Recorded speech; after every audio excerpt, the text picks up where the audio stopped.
Hi guys, my name is Keith Neurotis, known as the leader and superior of Club LASM, aka lover of animated shows and movies, and I'm here with Colleen, the creator of Oakwood Hollow. Hi. And Colby. Why weren't you at our practice? Oh, I was just fixing Mel's teeth. So first things first, how are we doing this lovely Saturday afternoon? I'm doing pretty good. My birthday was pretty recently, day I'm recording this, so yeah, that was cool. How was your birthday? It was a good birthday. I've been using the past couple birthdays that I've had as like kind of self-care days, so that was kind of nice. Especially since my friends are like really far away. So, Aww. But I did get a lot of really sweet messages, so that was nice. So much has happened to me over the past month or two. I think the last time I recorded it was around August, and now we're in November. So much happened around the October phase. Like, you know, I'm in Florida. Like, I'm literally in Florida right now, and you know, with hurricane and everything, it was crazy. Like, the house lost power for like a whole week. Like the new house, not the other house, the new house that we're in right now. Yeah, completely understandable, but is everything good? Everything all right? Yeah, because it's already been a month. Like, everything is now good now. Like, at the time, when the storm hit, after the storm hit, we took refuge at this condo until the power comes back. And the condo where it was at the time, I think it was around the city, around downtown Tampa. Yeah. Were a lot of people generally like taking shelter over there? There are various people taking shelter around various areas, like some schools, churches. I don't know. But I think a lot of the Tampa area must have got affected from the power. Yeah, I'm sure. Yeah. Well, I'm glad to hear you're okay now. Yeah. Like, around the ending of October, you may have not noticed, dang it, I don't even know why I didn't posted the vlog yet, because it's already been a month since I went to this concert. Oh yeah, the Sabrina Carpenter concert, right? I had, like, it was literally a last minute request. I asked my mother right at the last minute, and she managed to get me tickets. That's so cool. Yeah. Yeah, it looked awesome from like everything you like posted and stuff. Exactly. With that said, we should just like get to the episode. And I know it's like a Halloween episode, but it's already around Thanksgiving era. Like, we could have done this way sooner to get the vibes of Halloween, you know what I mean? Yeah, but you know what? Life happens. I know. And honestly, it takes like weeks for me to get over Halloween, so I'm still kind of in the spooky phases right now. Alright. I know how I can feel in this circus. Sometimes it all just feels pointless. Yeah. But it's not. Not if you have people who care about you. Good memories can do a lot.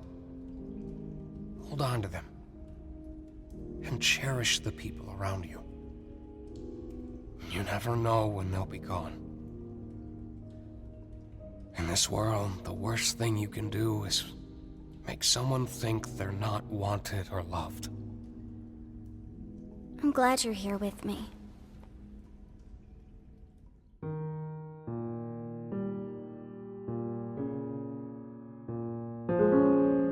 The episode begins with Pomni attempting to hold her breath, resulting to her face changing various colors. After Jax explained what happened to when other Digital Circus characters held their breaths, excluding himself, Kane announces the next adventure, titled The Mystery of Mildenhall Manor. As the gang, minus Zubul again, gets teleported into the haunted mansion, Kane confronts Zubul via therapy session to see why they rarely go on adventures with the rest of the group. At the mansion, a green ghost was about to advise the quadrille to one of the two doors but was sucked into a vacuum by Jax before further instructions. With no telling of which door is the correct one, Jazz throws one of Gangle's comedy masks into the scary door, resulting it to transform into a monstrous mouth, eating the mask along with Kinger and Pomni. While at the circus, Zubul confesses on how they hate themselves and that the other members doesn't really like Kane's adventures. This caused Kane to have a breakdown, nearly destroying the entire game. Back at the mansion, Kinger and Pomni gets teleported into a dark room surrounded by creepy heads of the Digital Circus gang, including a big, mysterious one in the center of the wall. Kinger finds an audio tape player revealing more about the mysterious head. While listening to the tape, the head vanishes before being advised not to let it out of its sight.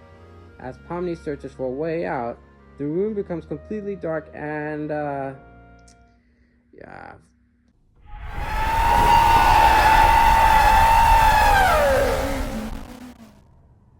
The duo escape from it slowly, only to end up in another room where another tape reveals that Baron accidentally guns down his wife, mistook her as the creature he's seeking. As Kinger claims the shotgun from the corpse, the body of the monster comes from one side and the head from earlier comes from the other. Kinger managed to shoot them both, but the tape reveals that the monster was in fact an angel, and if it gets harmed, they'll be sent directly to hell, which literally happened to the two. After being sent to a not-so-typical rendition of hell, an already freaked out Pomni tries to make a run for a way out of there, but gets possessed by a foggy light ghost.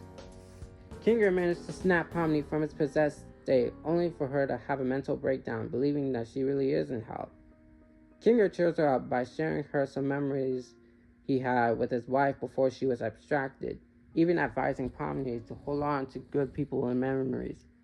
He then had an epiphany on what was said on the tape and helped Pomni get past the fog by holding on their breaths.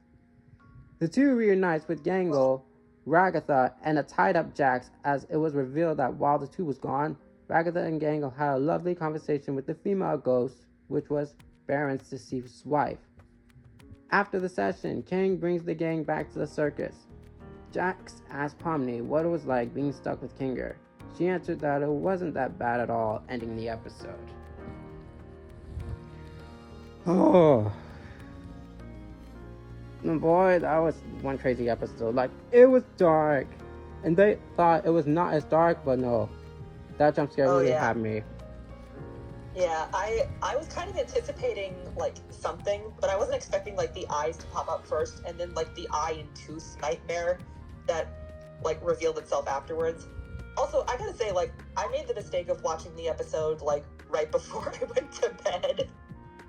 Oh, you had a nightmare, didn't you? Yeah. And, like, I don't have nightmares often, but when I do, my nightmares get really intense, and yeah, that thing, still freaks me out. And I love it. And watching the episode back, it does kind of make sense that it would have been, like, one of God's angels, because I think all the eyes might have been, like, a hint to, like, the biblically accurate design aspect of them. Yeah, and looking back at it, I literally just realized the multiple eyes is literally reminding me of the design from, what was it, the Ramshackle pilot that I just saw earlier? Yeah. Oh yeah, there was an angel at the end of that, wasn't there? Yeah, the angel was disguised himself as the infant the whole time. Yeah. And another thing as well, the first time we get a peek, like, inside the angel's mouth, and Kanger's just kind of, like, mesmerized by it, and he says, "You look beautiful, honey." Like, at first watching the episode, you think, oh, that's just Kinger being weird, but now looking back, it's like, okay, time to sob. Oh my gosh, yeah, like, he must have had flashbacks from his wife. It's like during he was abstracted, because abstracted creatures have multiple eyes as well, so I can't blame Kinger thinking that the monster was his wife. And the fact that being engulfed in darkness kind of, like, brings him back to that memory of his wife, it also kind of, like, makes sense as to why he buries himself in that little pillow fort all the time. And even in the previous episode, when Kinger had that bucket over his head and he was having a conversation with Ragatha about remembering how anxious and nervous she was when she like first got to the circus. It kind of like shows like a deeper part of Kinger's character, I feel like, and I love that kind of stuff. Wow, and I've just realized it. Like, from me watching the whole series, one thing that I didn't notice is that while Pomni, Ragatha, and Jax was walking into the rooms, you may have noticed one of the rooms had the characters' faces, and one of the characters, former Digital Circus characters, had their X.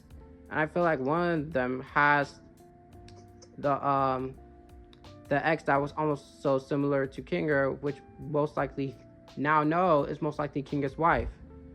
I think her name is Queenie. I think I've seen people on the internet calling her Queenie. Yeah, because that makes sense. King, Queen, Kinger, Queenie. I feel like Part of me kind of hopes that now that we have that glimpse into like Kinger as a character, we'll get to explore like his backstory a little more. Especially when he says the line like 7 years of computer science for this. I'm kind of getting the theory that maybe he like developed the circus somehow. Like he developed the game that they're all trapped in. And that's kind of like his role in the show, and he just doesn't remember it. it's amazing how he begins to remember, because usually from the first episode, when you got trapped into the game, you can't remember anything. And I'm shocked that Kinger actually did remember. Yeah. Because usually when I think it must have been from the adventure that he's in that he's starting to remember something at this point. Probably. Just getting amnesia, I guess. And maybe the further into the game they go, maybe the more memories Kinger will gain. And there is also another theory that I've heard about Jax being an AI, maybe. Oh yeah, I think I heard that theory. What was the theory again? Like specifically? Probably because that he explained that with all the characters' reveal of what happens when they hold their breaths, Jax refuses to explain what happens if he held his breath. And all the crazy antics that he's been doing throughout 3 straight episodes. Like, heck, I even got a Jax t-shirt myself. Like, I went to the mall at Hot Topics and I just went and got a Jax t-shirt. Oh, really? They have them at Hot Topic now? Damn. Yeah, like, you can't deny the show's that popular that it'll be in Hot Oh, yeah. Topic. And I'd be that surprised. But hold on, I have a t-shirt. Hold on. And this show was what was also in Spirit Halloween merchandise. Whoa. Costumes, I mean. Yeah. You know what? I work in a grocery store. I feel like I'm gonna be seeing little like figurines of the characters. There it is. I want the. Oh, that's so cool! I saw one at Hot Topic one day. At our local Hot Topic. And I wanted to buy one of those. Dang, I could go to Hot Topic, see if there's any like merch of the show over at my Hot Topic. Yeah, but thank goodness we got to see more of Zubul, because the last 2 episodes we haven't talked about Zubul as much. But now I feel like in the B plot we starting to have more of Zubul character in the B plot. But I think on Gooseworks Tumblr they're saying they're gonna have a Zubul focused episode. I don't know which episode would That would be interesting. That would be an interesting episode.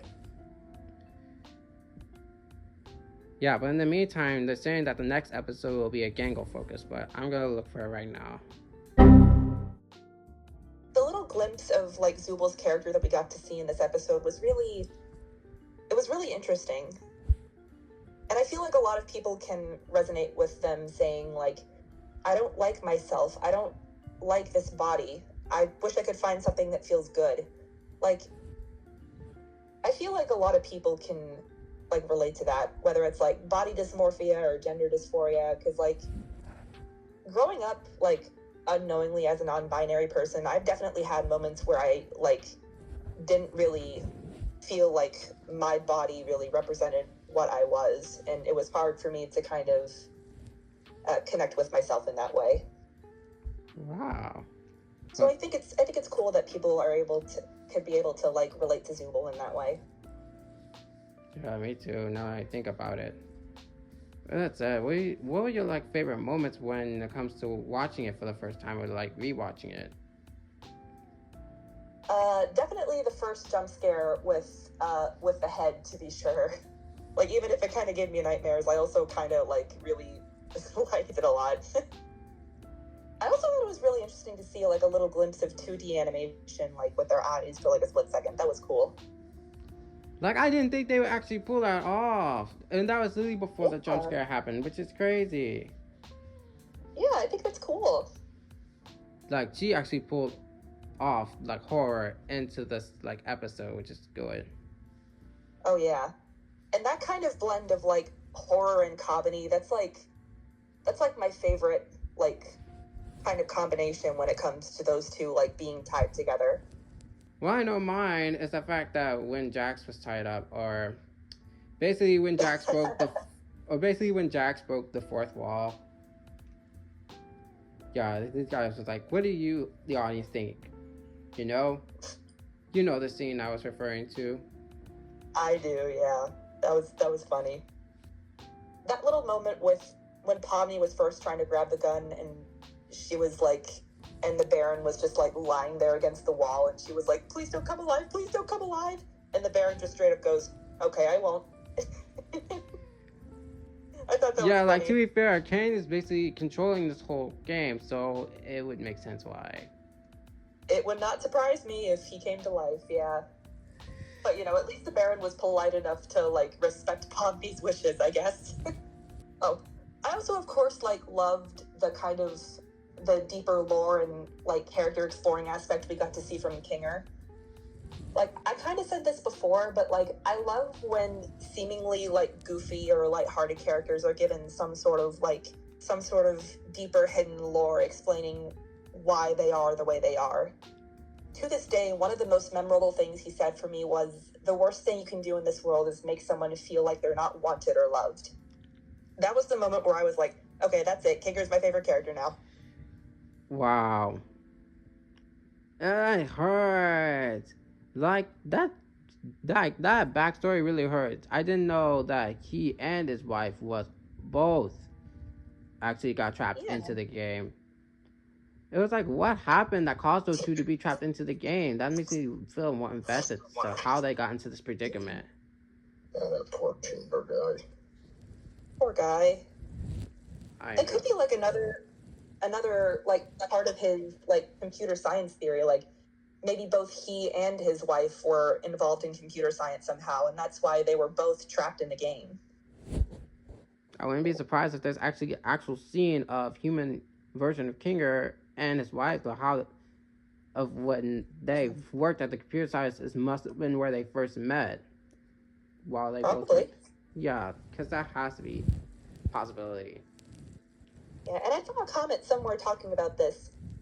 Maybe the reason Kinger doesn't like bugs is because it could be like a nod or like a pun about computer bugs. Like maybe he didn't like those specific bugs, and then it just kind of leaked into not liking bugs when he started losing his memory. But his wife being into entomology helped him appreciate like actual physical bugs. I didn't think of that, because with computer bugs it's like glitches, right? Like error. Yeah. Oh, and like the most relatable thing to not like when it comes to trying to have like a tablet or phone is just having errors, just glitches, just basically something that would interfere of something you just wanted to play in your computer or watch in your computer, tablet, phone, something like that. No, that's a good detail I didn't notice until now. I'm pretty sure I saw it in like a comment somewhere under some kind of video, but I can't remember exactly where. What about you, Colby? What were your favorite moments? Well, there was one scene where Jax was tied up while Ragatha and Ribbons were talking. Gangle. Yeah, I gotta say that part was pretty satisfying. Yeah, to be fair, he really did suck the one ghost that basically trying to guide him to the right direction, hoping to not be horrified. And Jax is just like an absolute menace. That poor green ghost. Yeah, poor little guy. There was also that one part where they were in the dark and the eyes were 2D animated. That was pretty impressive. Yeah. I feel like when it comes to the rest of the show, it would be a running gag with Gangle losing her comedy mask, like her happy mask, and just having spend the rest of the episode with her sad one. Oh, poor Yeah. baby. I hope if this next episode is Gangle focused, they'll get to keep their comedy mask. They deserve it. We need a Gangle focused story. Yeah. Like I really hope she can get through the rest of the episode to not losing her mask. You know what I mean? Yeah. And like I said, we predicted this 4th episode has to be Gangle focused because many people are saying that the 4th episode could release on the 13th of December, mainly because of the fact that Netflix leaked out the release date for the episode. That's What's it. this up? But skip. I'm not gonna say it. Oh If it god. does get delayed, though, I'll understand. Like, I wouldn't want Glitch to rush the episode. Yeah, like I won't mind patiently waiting for the 4th episode. It's like so much can happen on that 4th episode. Really. Oh, yeah. Well, with that said, thank you guys for being in today's LASM podcast. I'm pretty sure hope that by Tuesday we'll get to the 10th episode. Like, Colleen, what episode are you at right now at the moment? I think I'm still, like, relatively early in season 2. I haven't been able to catch up on the episodes just yet. Oh, I see. I apologize. That's okay, but you still have time over the weekend because I'm still trying high hopes to get episode 10 out of the way before the Mastermind episode that will come out on the 30th. Make sure to drop a like and subscribe. Click on the notification bell so that way you won't miss out on any more in the animation content with me, my friends. With that said, I bid you peace. Bye! Say bye, everyone. Sigmas. I hate it when I say that. Oh, God. Ugh. Thank you guys so much.